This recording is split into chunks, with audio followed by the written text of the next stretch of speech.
Hello दोस्तों, स्वागत है आप सबका आपके चैनल जी जयसवाल अद्भुत ज्ञान गंगा में।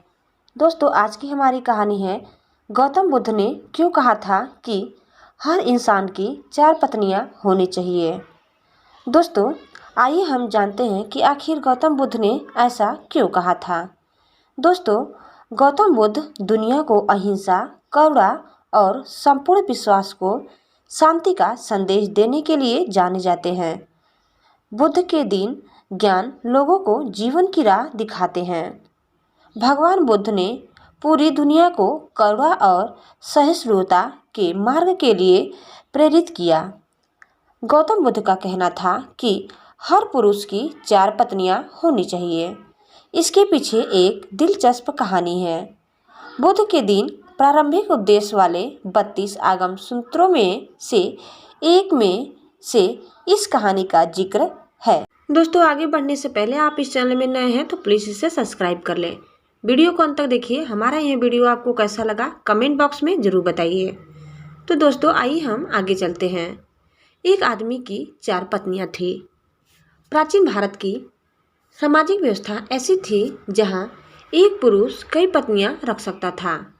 समय बीतने पर वो व्यक्ति बीमार पड़ गया और उसे अपनी मौत करीब दिखने लगी। जीवन के अंत में वो बहुत अकेलापन महसूस करने लगा। उसने अपनी पहली पत्नी को बुलाया और उसे अपने साथ दूसरी पत्नी यानी दूसरी दुनिया में चलने के लिए कहा। व्यक्ति ने कहा, मेरी प्यारी पत्नी, मैंने तुम्हें दिन रात प्यार किया, जीवन भर तुम्हारा ख्याल रखा। अब मैं मरने वाला हूँ। क्या तुम मेरे साथ वहाँ चलोगी जहाँ मैं अपनी मृत्यु के बाद जाऊंगा।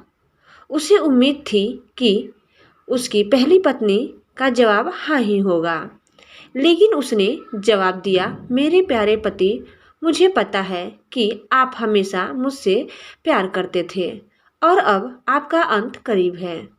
ऐसे में अब आपसे अलग होने का समय आ गया है। अलविदा मेरे प्रिय। दूसरी पत्नी का जवाब।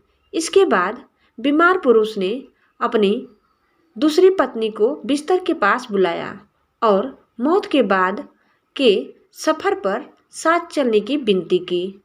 उसने कहा, मेरी प्यारी और दूसरी पत्नी, तुम जानती हो कि मैंने तुम्हें कितना प्यार किया है। कभी कभी मुझे डर लगता था कि तुम मुझे छोड़ दोगी, लेकिन मैंने तुम्हें दृढ़ता से थामे रखा। मेरी प्रिय, मेरे साथ दूसरे सफ़र पर चलो। दूसरी पत्नी ने जवाब दिया, प्रिय पति, आपकी पहली पत्नी ने आपकी मृत्यु के बाद आपका साथ देने से इनकार कर दिया, तो फिर मैं भला आपके साथ कैसे जा सकती हूँ। आपने मुझे केवल अपने स्वार्थ के लिए प्यार किया है।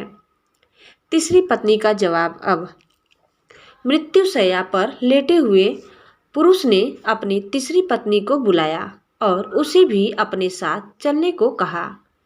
तीसरी पत्नी ने आंखों में आंसू भरकर उत्तर दिया, मेरे प्रिय, मुझे आप पर दया आ रही है और अपने लिए दुख हो रहा है, इसीलिए मैं अंतिम संस्कार तक आपके साथ रहूंगी।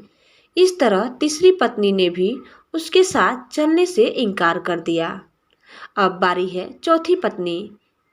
जब तीनों पत्नियों ने उसकी मृत्यु के बाद उसका अनुसरण करने से इनकार कर दिया, तब उसे याद आया कि उसकी एक और पत्नी है, उसकी चौथी पत्नी, जिसकी उसने ज़्यादा परवाह नहीं की थी। चौथी पत्नी के साथ उसने हमेशा एक दासी की तरह व्यवहार किया था और हमेशा उसे दुत्कारा था।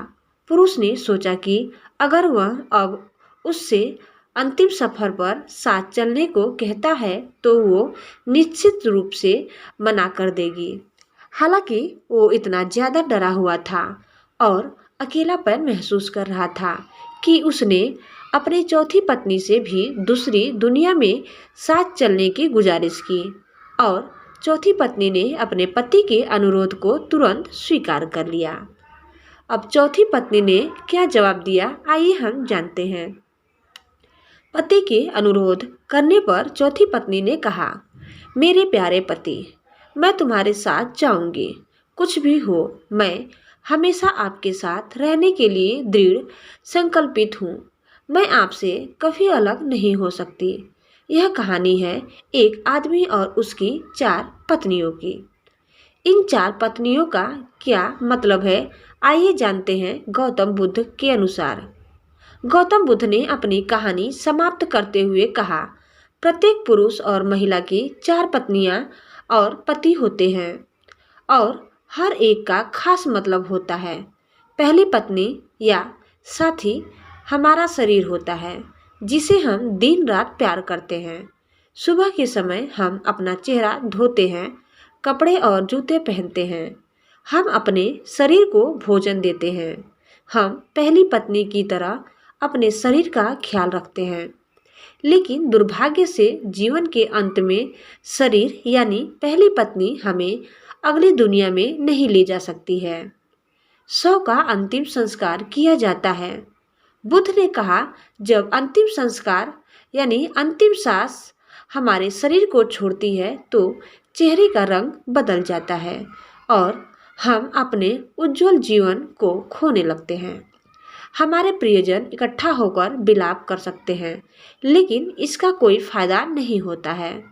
ऐसे समय में शरीर को अंतिम संस्कार के लिए एक खुले मैदान में रख दिया जाता है और सिर्फ सफ़ेद राख बच जाती है।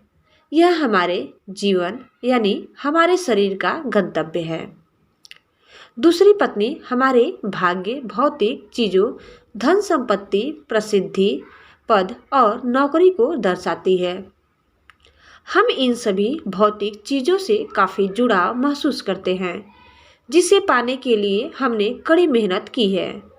हम इन चीज़ों को खोने से डरते हैं और बहुत कुछ पाने की इच्छा रखते हैं, लेकिन इनकी कोई सीमा नहीं है। जीवन के अंत में ये चीज़ें मृत्यु तक हमारा पीछा नहीं कर सकती। हमारे भाग्य ने जो भी इकट्ठा किया है उसे हमें छोड़ना ही होगा।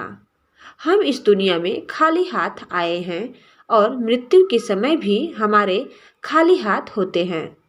हम अपनी मृत्यु के बाद अपना भाग्य पकड़ कर नहीं रख सकते हैं। जैसे दूसरी पत्नी ने अपने पति से कहा था, तुमने अपने अहंकार और स्वार्थ के लिए सिर्फ मुझे अपने साथ रखा और अब अलविदा कहने का समय आ गया है।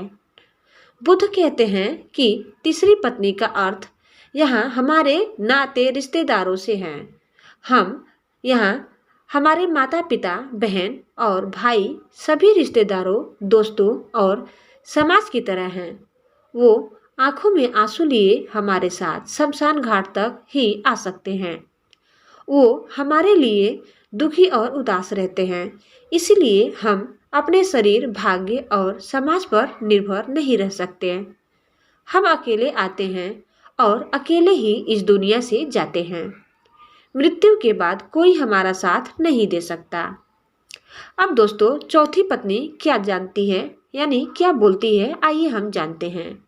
बुद्ध ने कहा, चौथी पत्नी हमारा मन या चेतना है। जब हम गहराई से यह पहचान जाते हैं कि हमारा मन क्रोध, लालच और असंतोष से भरा हुआ है, तो हम अपने जीवन को अच्छे नज़रियों से देख पाते हैं। क्रोध, लोभ और असंतोष कर्म के नियम हैं। हम अपने कर्म से कभी पीछा नहीं छुड़ा सकते हैं। जैसा कि चौथी पत्नी ने अपने मरते हुए पति से कहा था, तुम जहाँ भी जाओगे मैं तुम्हारे पीछे चलूँगी। तो दोस्तों, आपको हमारा यह वीडियो कैसा लगा हमें कमेंट बॉक्स में ज़रूर बताइए। और दोस्तों, आप इस चैनल में नए हैं तो प्लीज़ इसे लाइक, शेयर और सब्सक्राइब करना न भूलें। धन्यवाद।